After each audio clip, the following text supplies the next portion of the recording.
Welcome back to another episode of the Everything Reselling Podcast.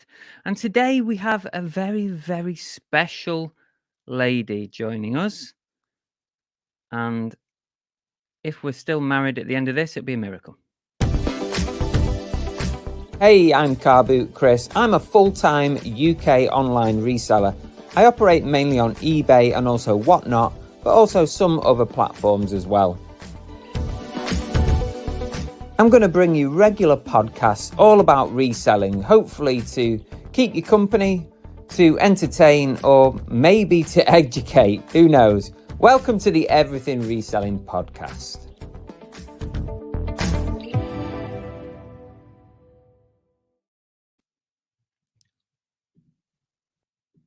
Welcome back, everybody. And this is episode 7 of the podcast.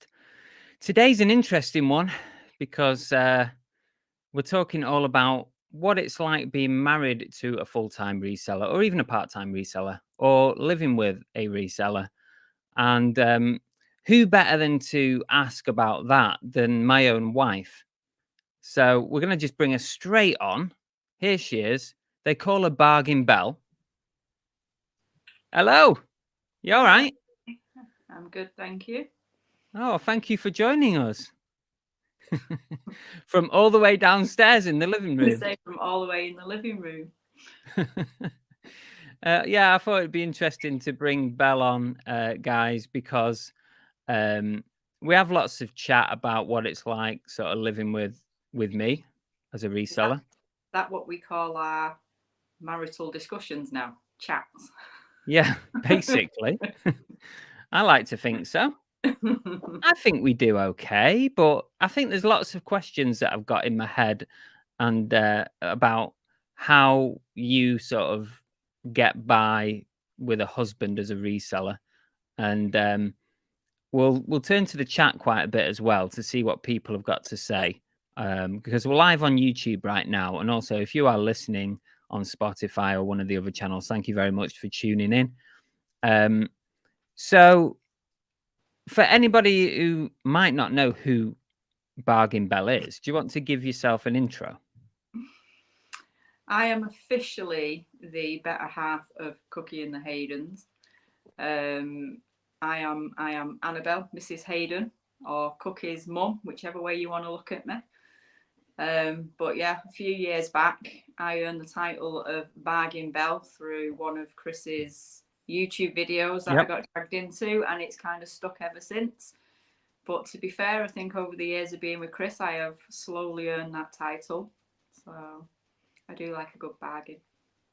Definitely. Oh yeah, you are quite thrifty. I'll give you that. But I think you've learned from the best, to be honest with you. I think we've taught each other. Yeah, possibly. So, I'm a full-time reseller, but you're not a reseller. So, let everybody know, what do you do?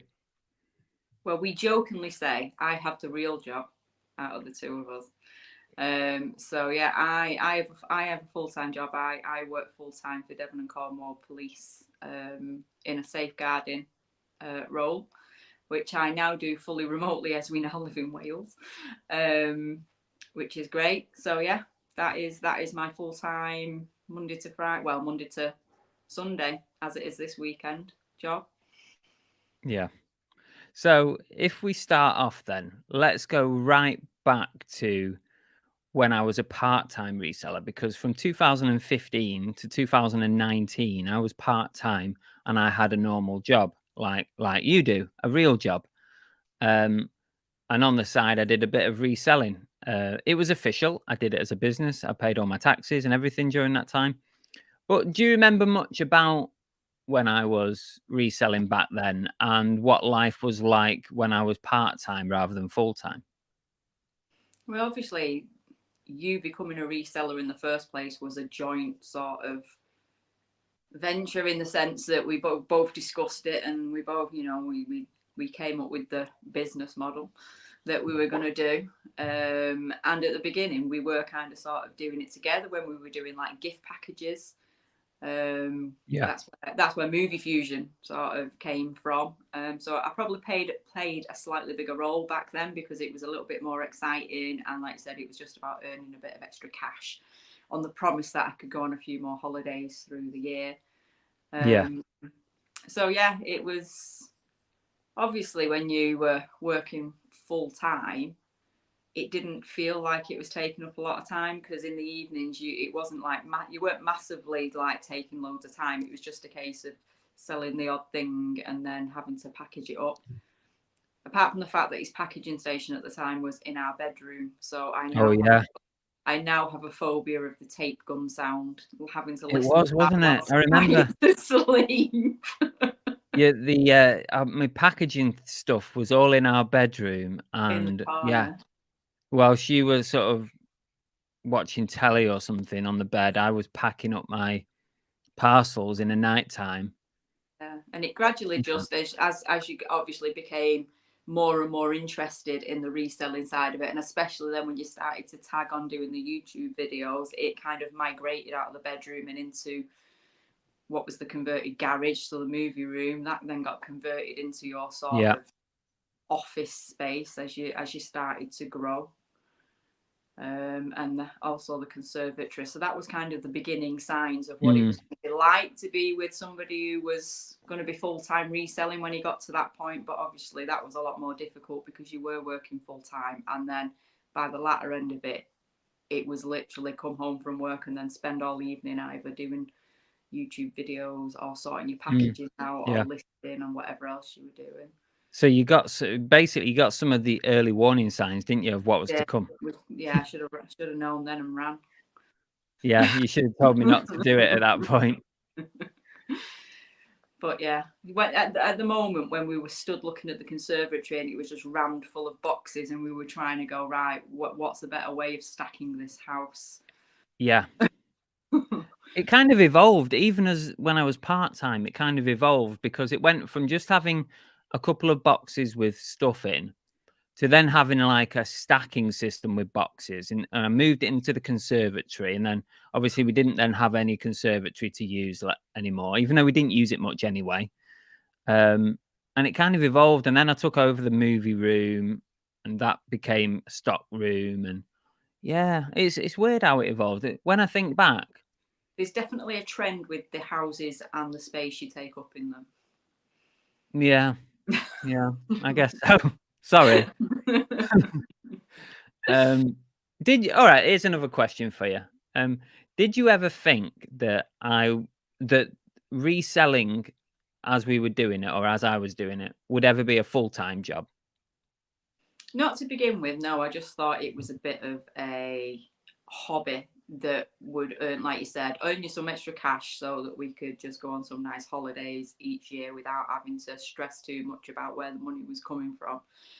But I never thought that it would be something that you could do full time. I knew it was something you would like to do because, you know, we had the conversations from day one about you wanting to be your own boss and have your own business again. So, you know, I knew it was something you would like to do, but I didn't think that eBay reselling would be that step. I didn't think that is. I thought maybe that hobby would, I don't know, develop into something else. But no. Like what? I don't know. You know, just you getting the taste of being your own boss and self-employed might have led you, because we did go down other routes, didn't we? We went down other routes of like looking to become pub owners and stuff like that. So it wasn't necessarily just a case of reselling being the job and the role you were going to stick to, but at the time we were actually looking for a business opportunity that we could run together, weren't we? Yeah, it was something that I think I was getting swept along with your big ideas. What are you trying to say, that I'm like a dreamer or something? No, you're an entrepreneur. You're an entrepreneur, and there's always something. There's always an idea or something that you're striving to go to. Another idea you want to try. Even now, you're always trying to develop and grow and stretch and change. There's always something that you feel needs changing, which is great because that's why your business has progressed and been as successful as it has been. I think you do have to, like, I think if you just sit and do nothing over the years, like with your business, I do think it goes stagnant and you're in danger at that point. I just think if you can keep evolving your business, keep changing and keep trying different things and just keep things fresh, I think that seems to work better for me to keep trying new things and like try and take it to the next level. Although I must say I don't feel like I'm not like massively ambitious to be a big seller and do £500,000 or £1 million. You want the business you've got to be the best it can be and to be as entertaining as it can be for the people and the followers that you have. Yeah. But yeah, I do get a bit panicky every time he goes, babe, what do you think? Got an idea. Oh my God, because generally it involves me. Well, it does, because you're my wife. We live together. We have a life together. And I desperately want to involve you in everything. I know that your ideal situation would be that the two of us are doing something together. Yeah, I would love that. I seriously would. And at the moment, it's as close as it's going to get. We work in the same house. Yes. Yeah, I think I was more up for it in the earlier days, being full time. I think, like you said, the excitement of it all and seeing that extra money come in and stuff was interesting and exciting. But I think as the time's gone on and I've actually seen just what hard work it is being your own boss and being a reseller and a YouTuber, I've slowly backed away and kind of gone, do you know what? This is your dream. This is what you're doing. You're doing it really well. I'll support you, but yeah, I'm fair good. enough. It's not for everyone, is it? We've got a question here from Junie on YouTube, and it says, question to Belle. Have you enjoyed the roller coaster ride of Chris becoming self-employed as a reseller? And is there anything you would have changed looking back? Yes, I've enjoyed the roller coaster because, it has been exciting, but I've enjoyed the roller coaster as a supporting wife. And that's how I kind of want to keep my role. I'm quite happy being in the background and supporting Chris with what he needs supporting with in terms of, whether it's suggestions for ideas or just putting up with all the stuff in the house and, things like that. I think that's where my aspirations with his business end. As I've just said, I've got no aspiration to become a full-time reseller or a YouTuber in any way, shape or form. Yeah. Is there anything that I would have changed looking back? Yes, I would have definitely planted the seeds of Chris getting external storage. No. Like really, really early doors and pushed for it rather than supporting him keeping it in the house. No. We're now at a stage where I don't think he's ever going to leave the house. You see, my advice to anybody who's starting up reselling is do not get external storage until you are way down the line and you can afford it in your business, because... Yeah, but the question was, would I have changed any part okay, of that? fair enough. Yeah. All right, I'll take it. I'll take that as your opinion. I understand 100% why it's in the house in terms of the cost implications to the business. That doesn't mean I have to like it. Yeah. All right, I'll let you have it. Thank you for the question, Junie. Oh, and Junie follows up with a comment saying she still remembers all the bales of cycling tops and the lack of room left in your shared living room. That's just one. That was in Modbury. That was down in Devon. That's just one of many, many times where I've walked in the house and I've just turned around and walked back out again. Yeah. And Secret Carper on YouTube says, I'm with Chris on the storage costs. So much money to store. Yeah. Nope, so am I. I'm 100% behind him with it. Hence the fact our storage is just to keep buying bigger houses. I'm not quite sure how. I'm not quite sure how that saves money. That's probably not cost effective, really, is it? No. Let's buy a bigger house. Surely it's cheaper just to get a container. Life in the First Lane on YouTube says, question, has a collector and a husband... and husband. As a collector and husband to a former reseller, do you find yourself asking Chris, is that for reselling or for you to keep? You do ask me that question quite a bit. I do, because I tend to know what Chris is going to like. So he'll bring things in and I'll be like, is that actually going to be sold? But to be fair, his business head is definitely a lot more firmer on now than it was when he was a part-time reseller, because when he was part-time, he would quite easily have just gone, I like that, it's going on my shelf. Whereas now he'll go, let me see how much it's worth. Yeah, totally. That is 100% true. When I was part-time, I was much more inclined to keep things because it didn't really matter if I sold it or I kept it. And that's how my collection grew so big as a part-time reseller, my movie and toys collection. It's much smaller now than what it used to be. And I think when you're full-time and it's your income, I think you do ask yourself that question, is it worth keeping, or should this really be, should I put my business head on for this one? Yeah, no, you're definitely a lot better at doing that. I make conscious efforts to not really keep things now. Because you've had some really nice items recently that I've been quite surprised that you've got rid of them, but the value in them has just swayed the putting them on a shelf to collect dust. Okay, let's go back to some questions for you then, as we're moving along the journey of reselling to, in our lives. What did you think when I said to you that I wanted to quit my full-time job and go full-time reselling? Well, I think the journey that you'd been on with your jobs, so coming out of the police and what a big point in your life that was, and seeing the relief that happened when that happened, because obviously you weren't in a great place by the time you were leaving the cops.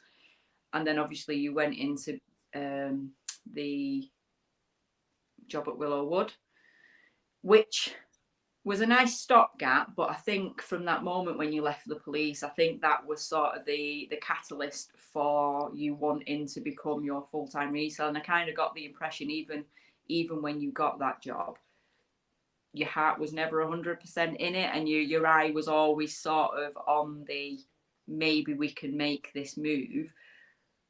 But I think neither of us at that point could get our heads around how we could bridge that gap between you being at the peak of being a part-time reseller and then stepping over into losing an entire wage and having to make it up.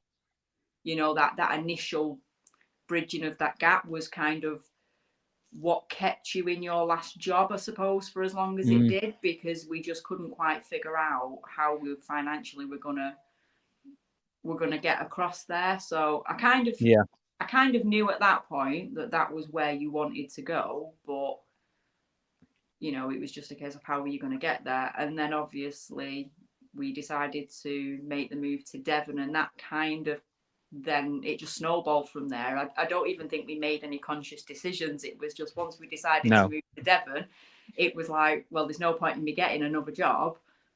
We might as well just do it. And we took that leap of faith, didn't we? And I think you're right. It worked.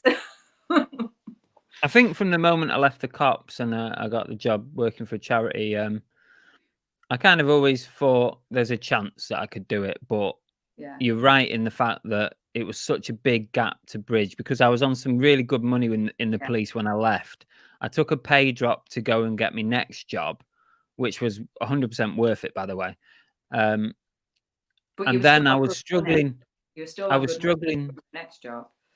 Sorry? You were still on good money even when you left the cops. That was the problem. Yeah, I was still on good money, but I wasn't on as much. But then I was struggling to try and figure out how I was going to make that kind of money reselling. And that was what I couldn't get my head around at that point. And it's not something you can sort of plan for, because you just don't know. Once you have to rely on reselling for your full-time wage, you can't guarantee that you're going to sell stuff. No. So there's just no way to fully plan for it.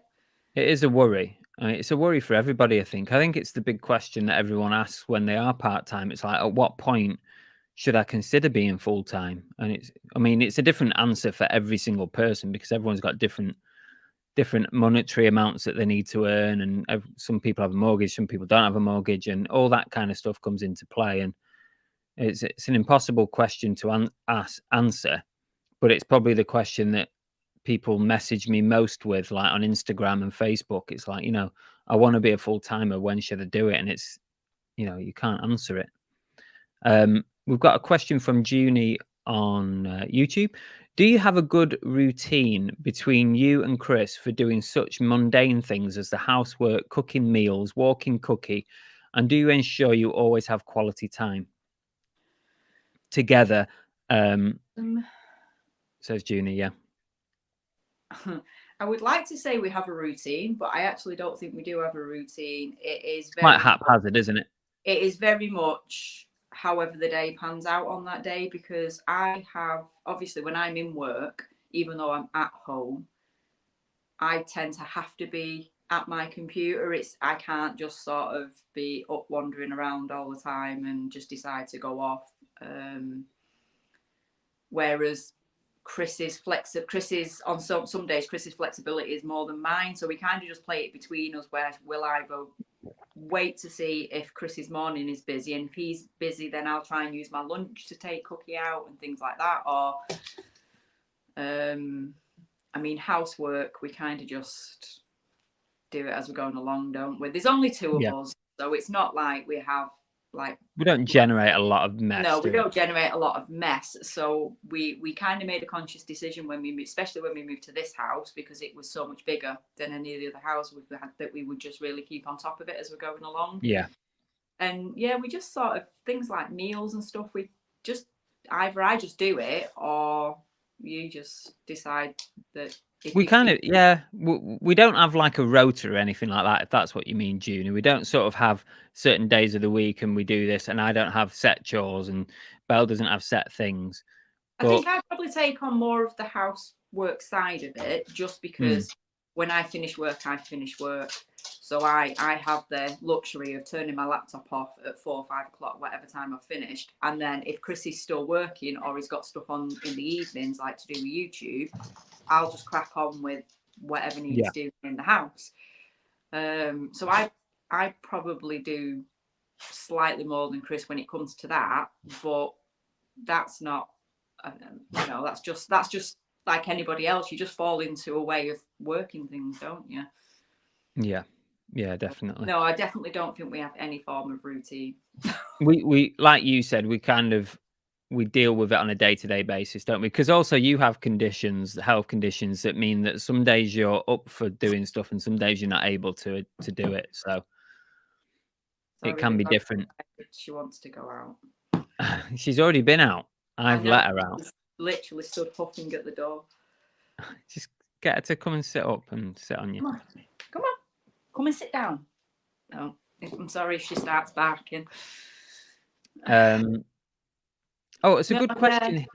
Yeah. My conditions obviously play a big part in what we do on a day-to-day basis as well. Yeah. A good question here from Limelight Vinty on YouTube says, do you think you'll stay working as you are now, or do you still have future plans of running the movie cafe? To be honest, I'll let you answer that. To be honest, I think the moment's passed for me. Yeah. I think we tend to have these little moments through life, and it's great because we have these moments together. It's not a one-sided thing. We literally will have these moments where I go, do you know what? Do you fancy doing this? What about this? I must admit, it's probably Chris that comes up with the ideas more than me. And I will support him in whatever he wants to do. So I'm like, okay, let's give it a go. So that was kind of how the movie cafe one went, and that was obviously a massive one for us because it moved us halfway across the country away from our families and all sorts. Yeah. And sadly it didn't happen. But a bit like when we went down the route of looking at pubs, we really do, when we come up with these ideas, they're not just conversations. We really do go into them. Like when we about running a pub, we got in touch with companies who did it. We had interviews with people. We went and viewed pubs. We went and had a look at locations. And then what we tend to do is we tend to then look at the bigger picture and go, do you know what? Maybe that's not quite what we want to do, and then we'll move on to something else. So I do think the movie cafe at the moment has been and gone. Who knows for the future? Because you just never know with us. You just never know with us. Every day is a surprise. Yeah, it's like the saying in Castaway: you never know what the tide's going to bring in. You just never know. But I think that stop. No, I think that as a couple, we work really well like that because we do sort of like really look into any idea that comes up, because you just never know. One of these days, one of these ideas might just be, another big break for us. So that's what I always think. Yeah, without pursuing them, how will you ever know? So I do think that together we work really well in the sense that we're happy to pursue anything that comes along, any opportunity. And if it doesn't work, it don't work. It's not the end of the world, a bit like Devon. Devon was a 3.5-year adventure for us that we don't regret in any way. But it just wasn't meant to be. And now we're on to our next one. True. Vincent on YouTube says, what do you call full-time, Chris? I've never calculated the hours. What I would class as full-time is if you rely on, is if reselling is your main income. So I would class you as a full-time reseller if reselling is your main income. Let's go back to my list of little questions, Belle. Pros and cons of having a reseller for a husband. Can you think of any? Pros and cons. What's good and what's bad? Personally, for me, I don't have a massive of pros and cons personally for me. I think they mainly go for Chris. So it's like the biggest pro for me was the fact that I saw how, when Chris was in his regular jobs, how badly that affected him in terms of like his mental health and the way he was, and just what a difference it's made to him being able to be his own boss and do what he's doing. So that's the biggest pro for me, which is why I will always support it. And it's not been the easiest journey, and we have taken some really big chances that could have gone really wrong, but it's what Chris has wanted to do. So for me, that's the biggest pro. Obviously the time side of things, so being able to be more flexible in terms of like when we got Cookie, I think we'd have really struggled having a dog had one of us not been working from home at the time. So the fact that Chris was at home more often, that's obviously helped out with being able to have the dog. What other pros is there? My mind's gone blank. What about cons? Cons, obviously the biggest con is for me the fact that it is in the house, and I do struggle with the amount of stuff that's in the house and the amount Chris can take over, and I do have to sort of keep reining it in, which I then feel like I'm a bit of a bad person because I know what he's doing is bringing money in to pay the bills, and it's his business, but I have to remind him that it's also my house. This is my home. So yeah, that's probably the biggest con. The fact that he actually does work 24/7. I think that is a con. And again, that's not necessarily a con against me. It's for Chris, because I see that he doesn't give himself enough downtime, because his downtime, when we're together in an evening and what he's classing as downtime, he's still normally doing something on his phone. That is true. He's still normally answering messages. He's still normally creating YouTube videos or content or doing something. So I do feel like trying to find that balance between actually cutting off from work and having sort of, like I think Junie said about having quality time together. Getting quality time together is really difficult. We spend a lot of time together because we both work from home in the same house. We spend a lot of time together, but that's not always quality time. So I do think that is a big con, but again, I understand it because that's the nature of the beast. That's how the job works. Just the way it is, isn't it? You can't just switch off, but sometimes it can get a little bit frustrating. And I do voice it. Again, we are quite good at communicating, so I will voice when I think he's either you voice it to me, or I can feel the eyes on me when we're sat on the sofa and I've got my phone out doing something, or making a video, or editing, or browsing for stock somewhere. I can feel your eyes looking at me, sort of saying, "Put it away." But I'm the voice of reason a lot of the time as well. Sometimes Chris doesn't realise that he's literally not shutting off. And it's just, I don't think it's very healthy sometimes. So yeah, getting that work-life balance as a reseller, I think, can be really difficult. Obviously, if you can become a successful reseller like Chris is, then the benefits of this literally no limit to the income you can bring in. Yeah, I always say that is a big pro. The harder you work, the more you sell, the more you can earn. So the fact that there's no cap on it, obviously that comes with a lot of the stress that you've got to do your own finances and stuff, and keep on top of everything. Do you want to let her out of the room just in case she wants like water or something? Yeah. Go on, because all I can hear is her pacing in the room. Jeff on YouTube says, do you consider your reselling job to be separate from your social media jobs like YouTube, Facebook, Instagram, whatnot? The way live selling is changing things, it seems that it's all becoming entwined. No, Jeff, to be honest with you, I see all that as my business, my job. So when I'm dealing with YouTube, when I'm dealing with whatnot, when I'm putting Instagram posts out and stuff, I just see that as one. I don't see it all separate. That is my job, and it all connects to each other.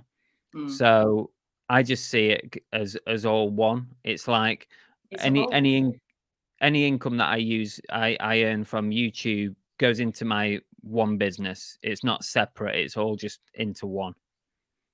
So I don't really have that sort of, isn't it? Yeah, I don't separate that out. I just see myself as that is what I do, and that is it.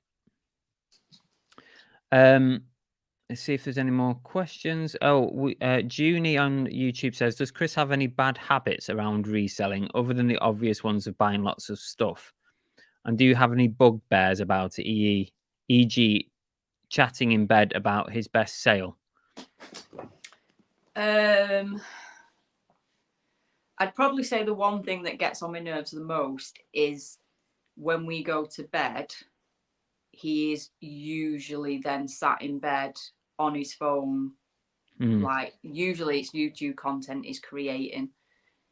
We very rarely can just get into bed and like go to sleep. That's what most of the time I wear an eye mask for that reason, so I can't see the light on his phone, so I just kind of have to shut off. That happened last night. Yeah, I was on my phone, you put your eye mask on, and I just carried on. Yeah, so that's probably one of the main things that gets on my nerves. That, like I said, I suppose it all links into there's no shut off point for the business. It's just like all the time. Yeah. Is there any other bad habits that you have around reselling? No, that's it. No, not really. I mean, he gets a little adventurous from time to time. He usually doesn't tell me about it till some giant box rocks up on the doorstep. Oh, yeah. He has a little sneaky habit of doing that, where if he knows there's something that I'm not going to be overly impressed with, he just won't tell me and then waits for it to appear, and then I've got no choice. Too late then. Too late. Oh, and the fact he records everything. It's like he's got so many unflattering videos of me because he's always getting his phone out just on the opportunity there's going to be something that he can get a good YouTube video from. All I say is Goats in Trees is the most viewed video on the channel.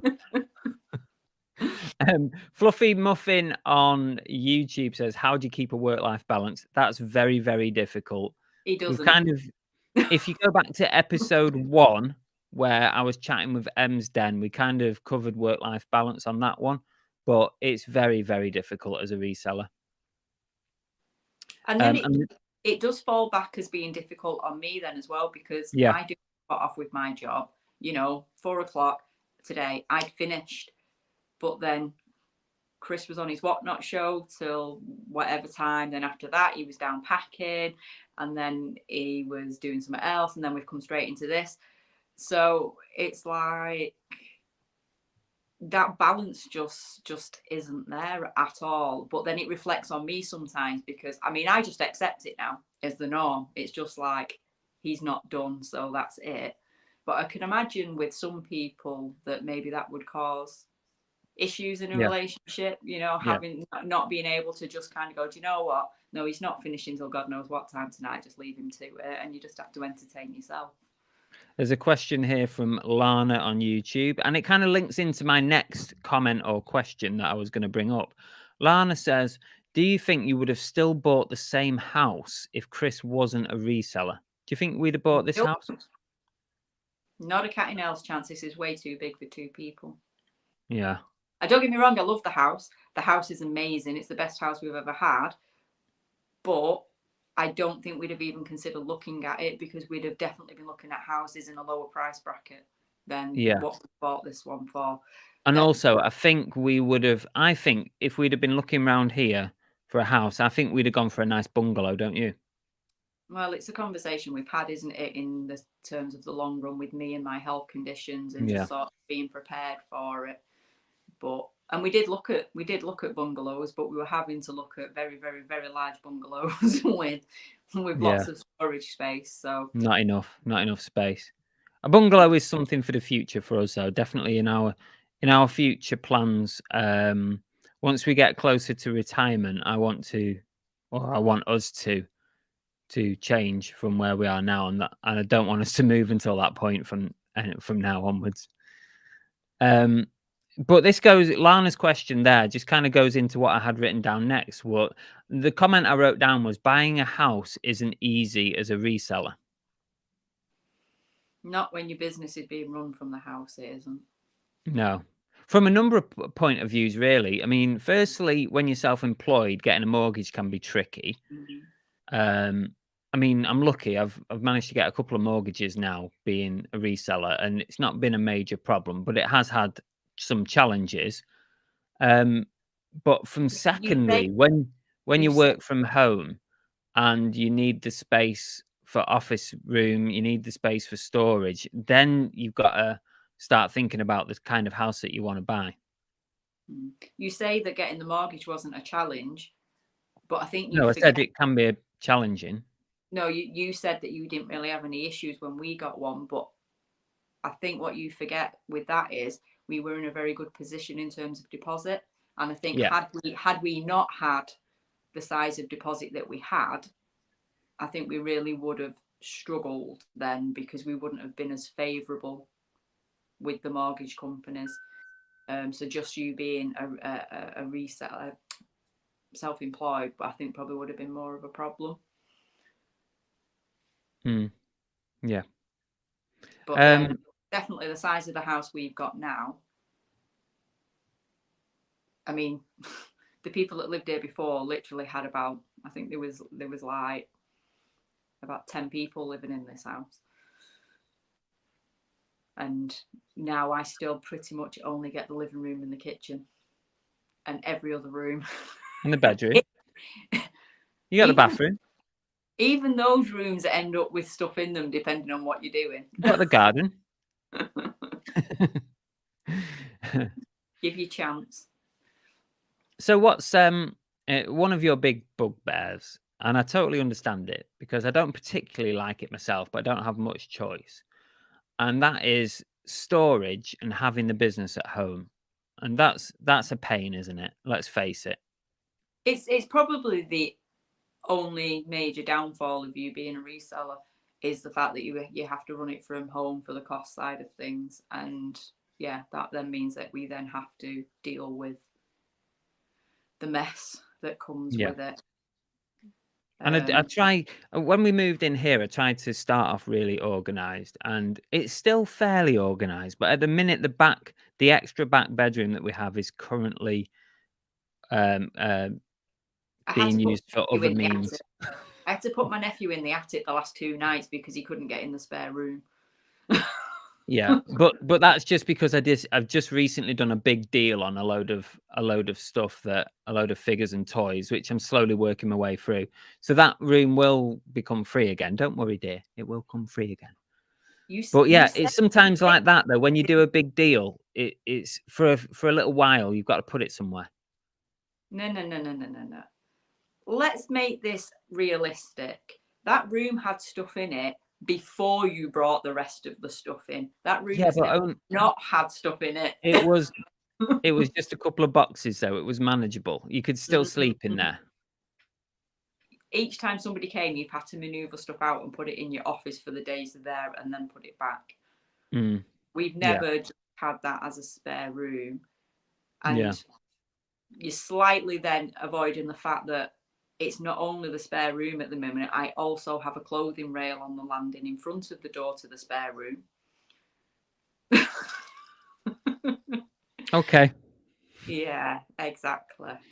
Okay. So yeah, I do feel like, and I suppose the point is, the bigger the house you get is so that you can grow the business and there's more space, because again, you're limited on how much storage you've got to what you can buy and keep in your house. And I can understand why some people who are resellers literally have no living space because it takes over their entire house. Yeah. And that is something that I strive to keep a fine line between all the time, because I appreciate Chris has to run it from the house and to keep the cost down, but I am not giving up my home to be able. Believe it or not, I don't want it like that. I want to be this is why, right? This is why live selling could be great for this, for our sort of work home balance, because the live selling is enabling us to ship in and ship out stuff really quickly without having much storage in between. Yeah, definitely. I mean, to be fair, we are keeping it. We're not doing too bad at the moment. Not very often do I have anything in the living room in this house, which is a first. Yeah. That's a first so far. The living room is pretty much a clear space. The kitchen and the conservatory 9 out of 10 times is clear as well. So yeah, we are doing quite well at splitting the business and the house up at the moment. It's mainly the upstairs. That he kind of spills over into a bit, but that's fine. I just come downstairs. Yeah. Ignore it. Junie on YouTube says, so if Chris hadn't chosen reselling as his business, what else do you think he would have chosen that would have given him, which would have enabled him to keep his mental health in check? That's a tricky question, that, Junie, because I'm not sure. Things just happen for a reason, and I think you fall into these things, and I don't know what I would have done otherwise. Something else would have come along, no doubt, that I would have dealt with. I think I was always going to go down having my own business in some way. I wanted to go back to working for myself, and reselling at the time was the thing. But maybe it had been something else. Yeah, I don't think. What do you think? Well, obviously, all the ideas we've had, we pursued. So we could have ended up owning a pub because we pursued that idea, but it just, once we got so far down that line, there was just elements of it that we decided weren't what we wanted. And then we went down the cafe route. That could have worked out for us, but then the pandemic hit, and it kind of nobody can plan for a pandemic. No. Had that not happened, then maybe we would have ended up with it. I do think if the pandemic hadn't have hit, because we moved and straight away the pandemic came in, the lockdowns, we were in the process of looking at cafes and premises and that. I actually think we'd have gone in and we'd have gone in down that route. I think we'd have done it. We were very close to doing it before. I think whoever asked the question about would we go back to doing the movie cafe thing again, I think the one big thing that's changed since we had the Devon experience was because we moved to Devon so far away from family, and we had the pandemic that stopped us from seeing people. I think your mindset changes on what's important in life. And family's always been a big part of my life and has always been like up there for being close to them. But I think it just made me realise that maybe by owning that cafe so far away, I wouldn't be able to manage the lack of time we would have had to be able to see family. I And said that to you, didn't I? Yeah, I think that was the big game changer for me, that once we hit Devon and I started to suffer with the distance of being away from my family and stuff, that I thought, you know what, maybe I can't do this. I think owning a cafe and running a cafe would have been all consuming more than reselling, because you've got to be there. You've got to be physically there and open and ready to serve customers. Whereas at least with reselling, you can get your work ready and you can go away and keep things ticking over. You can't do that with a cafe. You've got to shut the doors or get staff to run it for you. So because like I said to you at the time was, you do realize if we run this cafe, we might not even have a holiday for several years, whilst we build it up and build up some staff that are trustworthy enough to leave in charge. And I think at that point we started thinking, God, we're far enough away from home. And if we're running a business where we can't even take time off, that's going to be doubly difficult, isn't it? Yeah, I think just our old perception once we got down there, and like you said, the pandemic hit, it did change our mindsets on what was important and stuff. Yeah. So I'm a firm believer of everything happens for a reason. I do. I totally believe that. Everything happens for a reason. And even the bad things, they happen for a reason. Definitely. But one thing we can't say is that we don't give things a go. Yeah. Yeah. It makes life interesting, doesn't it? We've tried things. We've moved around. We've been to different places. We've travelled. It's not been boring, has it? No. Keep your eye out on Scotland. That'll be our next one. It's the only one we've not done. Ireland. Oh, yeah. I've got written down here, holidays and day trips. Holidays and day trips and weekends away. Do you find that they become overly reselling based, or are you okay with that, or would you prefer it just to be a holiday? When was the last time we booked a day trip which didn't involve looking at where there's the most charity shops? It doesn't happen. That's how we base wherever we're going is. But do you enjoy that, or would you rather not? I do enjoy, because I enjoy getting a bargain, and I do. And to be fair, when we go to places where there are no charity shops, because we are, there's nothing else to do, is there? I'll say thrifty and not tight asses. We don't want to pay money to do some of the other stuff that's going on. So yeah, when we do go to places where there isn't charity shops to go in and out of, we kind of do get a little bit stumped, don't we? Of, well, what are we going to do?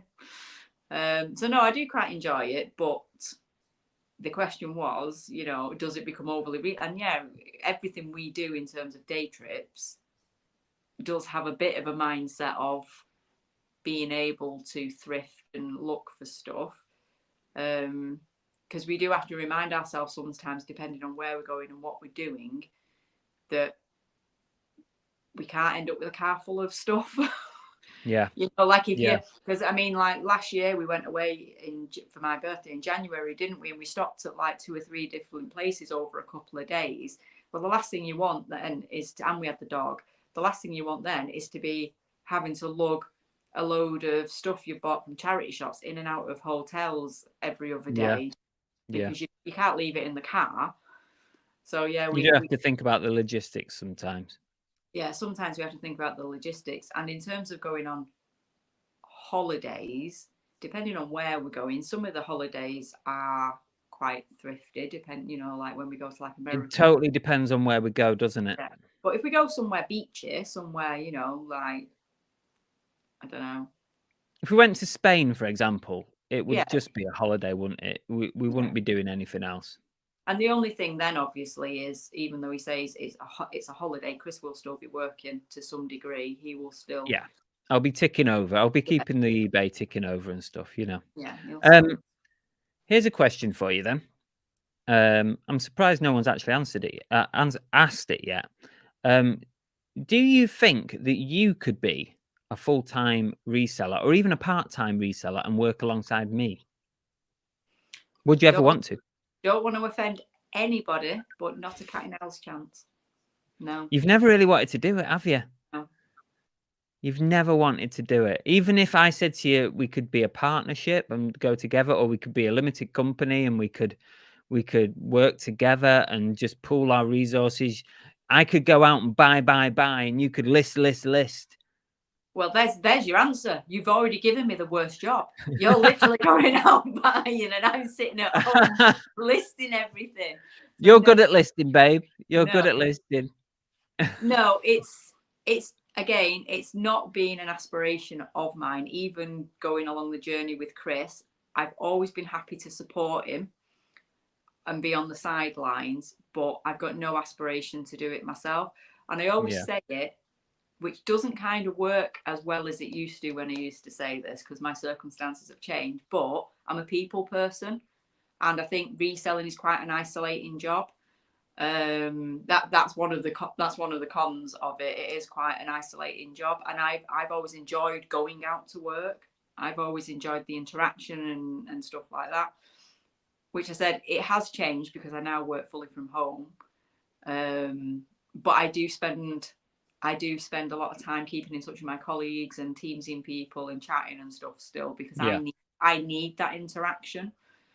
And I need the routine of having a set time where I know I have to be in work, or, I've got a supervisor that's going to be on my back and stuff like that. I need that routine because I know that I would very, very I can be on your back.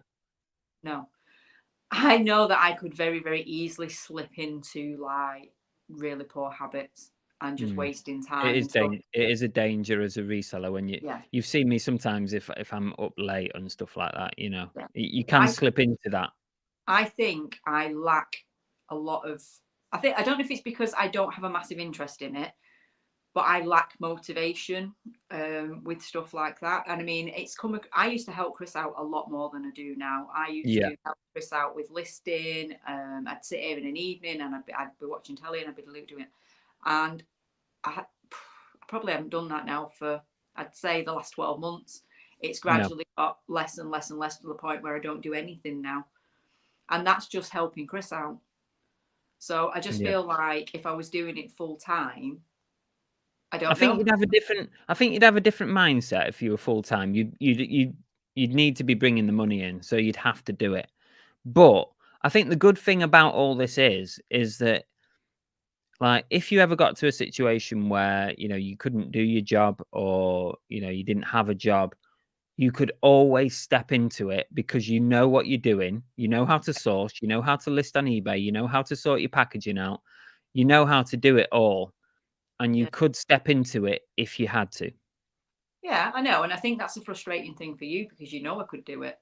And you could do it. Probably do it quite well. But you would. As it stands, and this has been an ongoing battle for years between me and Chris. He has wanted me as a full-time partner for a long time. And I'm digging my heels in continuously. But yeah, it is good to know that because of my health conditions that I might not always be able to stay in work sometime in the future. It may be, I may get to a point where I have to stop. So it's good to know I've got something to fall back on. Yeah. Where we can continue to bring money in. But for me, that's the other thing. I like the security of one of us having a safe wage. Because at the end of the day, eBay could literally just go any day. He could have his account shut down. And I just like the fact that at least one of us has got a guaranteed wage coming in. That gives me security and comfort. It is good. Knowing that I don't think I'd cope with the stress of two of us. It is good. In unpredictable roles. Let's go over to the YouTube chat and see where everyone's up to. I'll see if there's any questions that I've missed. Fluffy Muffin says, are your families supportive? Do they understand your way of life as a married couple? Yeah, I think so. Everyone supports us. Your mum, my mum, and everyone else. Sometimes people in the family give me stuff, or they sell me stuff to resell. So yeah, I don't think that's an issue really. I think the day accepted the main thing, which is you're always on your phone, and it's not It's not that he's always on his phone because he's being rude. It's just he's working. He's, you know, he Working. has to work no matter where we are, what we're doing. He's working. So yeah, I think that was the biggest thing for people to get over, wasn't it? Having you there, but not having you there. yeah. The Dave on YouTube says, I only resell as an extra income, and I have one of the living rooms and 2 spare bedrooms. Yeah, that sounds like me back in the day. It just gets worse and worse. You have to have a wife that keeps you in line. That's what my role is. I keep or a partner, or a partner, or a partner. Yeah. Jeff on YouTube says, after watching a lot of live selling, static listings on eBay look totally boring now. You know what? It's kind of funny that, because it is. Yeah, it is. And I have to go into different modes as well. Like, I'll try and do me eBay listings. Like today I did morning eBay listing. Afternoon I was on Whatnot selling live, selling different stuff to what I was dealing with in the morning. So yeah, I understand that. Yeah, sometimes you're looking at eBay and then you go on Whatnot and it's a totally different sort of experience. I think Whatnot has been good for you because you're not just sat staring at a screen on your own while working. Even though it's a chat, you're interacting with people, and earning money at the same time. I think that's good. Yeah, totally. Junie on YouTube says, to both of you, if you could go back to your 16-year-old self for the day. 16. Okay. Remember what I was doing when I was 16. Would you have chosen anything differently in life, and what did you both want to do for careers at the age of 16? Firstly, I wouldn't do anything different because I'm a firm believer that you can't go back and do things differently, because there's no regrets in life. You just make decisions and you make choices based on the moment, what's going on in your life. So no regrets. And when I was 16, what did I want? I mean, I always wanted to work on the airlines, and I wanted to be an airline pilot. I got to work on the airlines, but I never made it as a pilot. That was what I always wanted to do. I know. It'd been in the money. My then, life could have been so much different.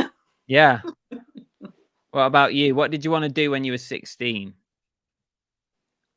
This is really awkward for me because I didn't necessarily. I was one of 5, and I didn't necessarily grow up with parents that pushed us into an academic situation. So I don't remember having any aspirations growing up to be anything. And I got engaged at 16. So I was in a totally different place to Chris. So I think in terms of life, I probably did what I wanted to do, which was have my own family. I don't think career-wise I was ever career-minded. Working was just a way to earn money to provide for my family. And I was quite young when I had a family, so I was just 18 when I had my first lad, and I was 21 when I had my second. So my life, I suppose, went in the direction I wanted it to, which was I wanted my own family. And it was only sort of later on, as the boys were getting older, that I kind of went more into I wanted a career, and then obviously ended up in the police.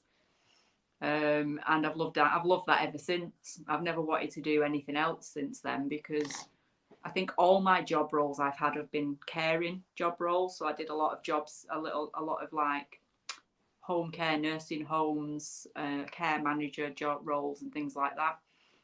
I think my nature has always gone down those roles of working with people and caring for people.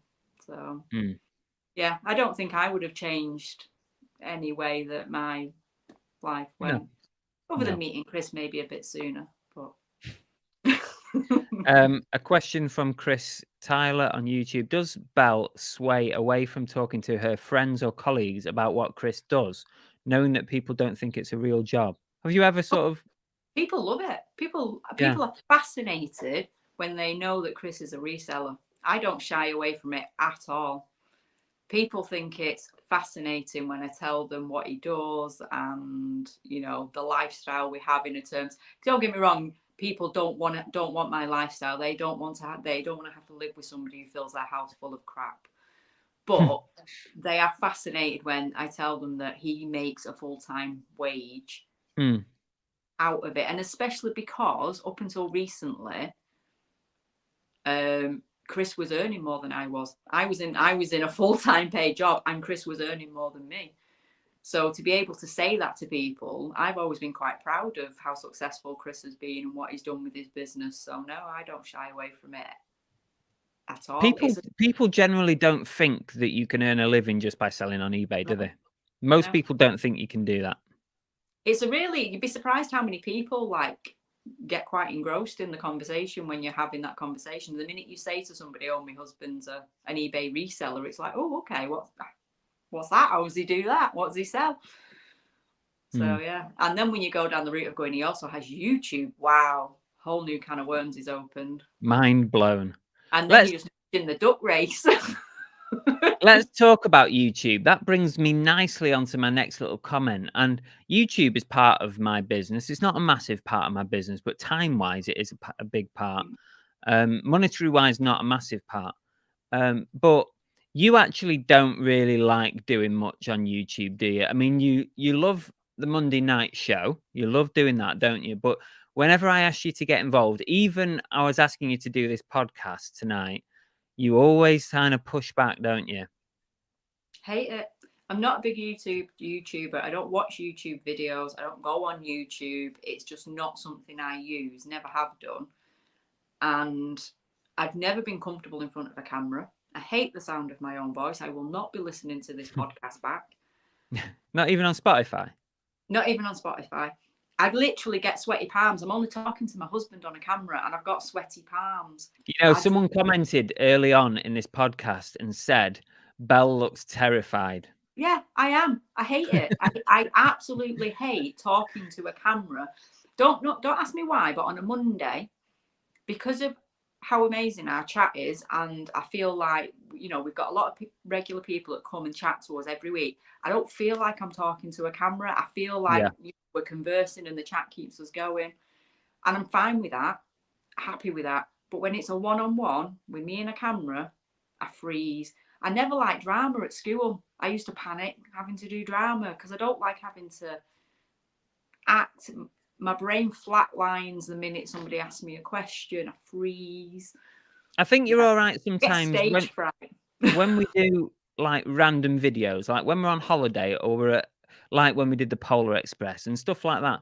I think you're okay. You seem to be okay when we do those kind of videos, but you don't tend to like doing the reselling ones. Yeah, but that's different. I'm not having to just talk into a camera when you film me because God, the Polar Express, that was a really bad example. I was so excited to be on the Polar Express. I didn't care what you were filming.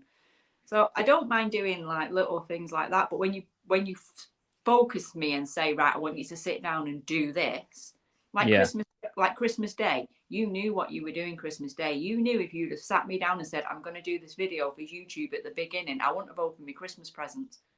I'd have literally gone, I'm not opening my Christmas presents if you're going to film me for YouTube. So you waited till halfway through. But I don't know what it is. I don't like it. And yeah, so I feel bad sometimes because I know Chris wants me to be more involved on the YouTube side of stuff to like mix the content up. But I really just don't find it comfortable. Yeah. I do dig my heels in. It's not for everybody. Making videos is not for everybody. You're super natural and good at it, and it just comes naturally to you. I just feel really, really awkward. Okay, well, we're all, you'll be pleased to know, dear, that we're nearly at the end of the podcast. Yay! What I want to ask you is, what kind of progression have you seen for me for reselling from going from 2015 when I started part-time, 2019 full-time, and then each year has been better financially for me as we've gone along. And this year's been the best year yet. So how have you seen me progress and how do you think it's going to go next year, 2024? I think the biggest progression you've had, especially since becoming a full-time reseller from part-time reseller, is the quality of the items that you sell. I think when you were part-time, it was pretty much, it was more picking items that you liked, like that kind of your sort of, oh, I like that, so other people will like it, and where you were comfortable. But they weren't necessarily high value items, so it was kind of little bits of money coming in. Whereas I think once you clicked on to like clothing, which was a big like grey area for you because you'd never done clothing before, I think once you clicked on to the fact that clothing could be a lot of a higher price bracket for selling. Clothing totally changed the game for me in reselling. When I always was resistant to clothing, but when I started clothing, it totally changed my income. Yeah, totally. I think you branching out into like different areas of the unknown. At the beginning, you were just kind of in your little safe bubble of picking up things that you knew you liked. Whereas now you will go out on a limb with stuff, and you're always sort of striving to find that next genre of item that you can put yourself into that's going to bring you more money in, and really not focusing on the low value stuff, even if it's stuff that you like. I think that's where I've taken a little step back from sourcing for you, because I was quite good at sourcing the lower little value things we could find in charity shops, where I'm not quite as good with what you're doing now in terms of looking for the higher value items. I think there's been a bit of a gap. You've kind of left me behind with the sourcing. You're doing a lot more online sourcing as well, like bulk buying items rather than individual items. Yeah. I think that's been a massive sort of step up for you. So rather than... Can't beat a bungle. No, rather than spending £1 on items, you're going out spending £300 on a bloody box of something now. So that's obviously been a big. I think in this last year as well, I've bought more like collections from people. Yeah. Like big bulk buys from one person. Yeah. I've done that several times this year, and it just pays off massively. Because you're willing to pay the larger amounts of money, because your finances have gone up in the last few years, so you're able to have that extra money to be able to spend more. It's just the way your business has grown, isn't it? And obviously you've expanded a lot in the different areas that you're doing in terms of like your whatnot and stuff like that. I think that's going to be the biggest change for next year. So for 2024 then, you reckon whatnot? I think the live selling, whether it be on whatnot or if eBay bring theirs in, I think that's going to be one of your main focuses. Out of all the streams that you're doing, because it is a quick way of bringing stuff in and getting it back out the door again whilst making that profit. Yeah, the margins might not be as much, but having that quick turnover, I think you're starting to see that that's better than having something sat on eBay for like 2-3 months. It's less work, it's less time consuming for you. I just think the whole thing. So I think next year there's going to be a lot more whatnot shows. Yeah. Definitely. And that's definitely in my plan next year, to increase the whatnot shows. And definitely if eBay bring out the live selling, is to go into that as well. Because there is a massive draw in, and when I was talking to Dungeons and Joypads Bill a couple of weeks ago on the podcast, and he said his words were, if I can go on whatnot and sell an item every 10 seconds and just make £3 or £4 profit on it, he'd quite happily do that all day long. Because if you can sell stuff fast, bring it in, ship it out fast, it doesn't have to be stored, it doesn't have to be photographed, it doesn't have to be listed, you don't have to put all that time into it, that's a game changer. And that could be what is going to be big in 2024, the live selling. I just think that on top of the money you can make on it and how quick you can do your items, it's just a fantastic combination, like I said before, of you're interacting with people whilst working and earning money as well, because being a reseller is such an isolating job, and not everybody has the luxury of having an amazing wife working in the same house as them, dear. So I do think that a lot of people can use it as a platform to just be associating with people as well, and not just sitting in front of a computer and listing. It just... Yeah. Okay. Well, we're pretty much done, dear. Thank you so much. Just before we finish, I'll just mop up the chat on YouTube. Annabell says clothing, and it was not that long ago he wouldn't buy. That's so true. I did not touch trainers. Then we had the big trainer lady deal that we documented on YouTube, and ever since I've always sort of looked out for trainers as well. I've done all right with them. So trainers is up there with clothing as well. We've had the taxman in. So taxman, best year yet. We'll make a new assessment on you then. Feel free to do so, Mr. Taxman. I pay my taxes. Wee piece of Junie says, it's obvious from your Monday lives that you both do well together and respect each other's choices in life, and you're a great couple to watch and to know. I hope 2024 is a fab year. Oh, thank you so much, Junie. That's very kind of you. Yeah, and Fluffy Muffin says you've survived. Yeah, I can honestly say to you guys, what you see on a Monday is what you...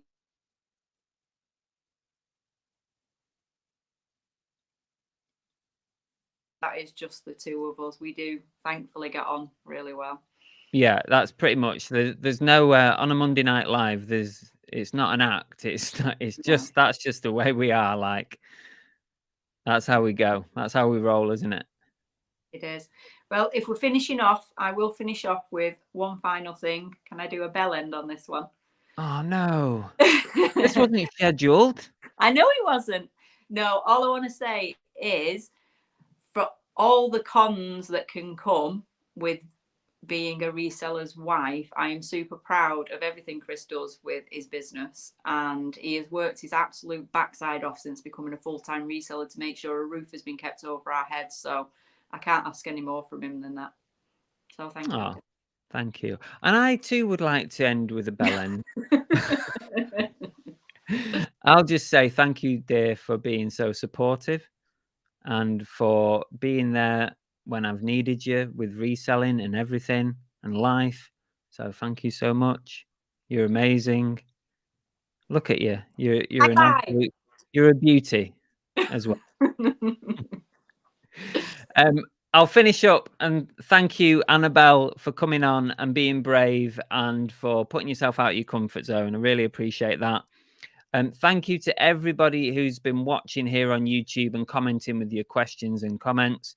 And if you're listening on Spotify, Apple Music and Alexa and all that stuff, please feel free to go and check out the other episodes of the podcast. And don't forget to hit the download so that you keep getting all the new podcasts, because there's a new one every week. And that is it. Thank you again, Bargain Bell. Thank you. Bye. See you all later. Thank you. That's it for today's episode of the Everything Reselling Podcast. I hope you've enjoyed it. Don't forget to like, to follow, or to subscribe wherever you're watching or listening to this podcast. And we'll see you on the next episode.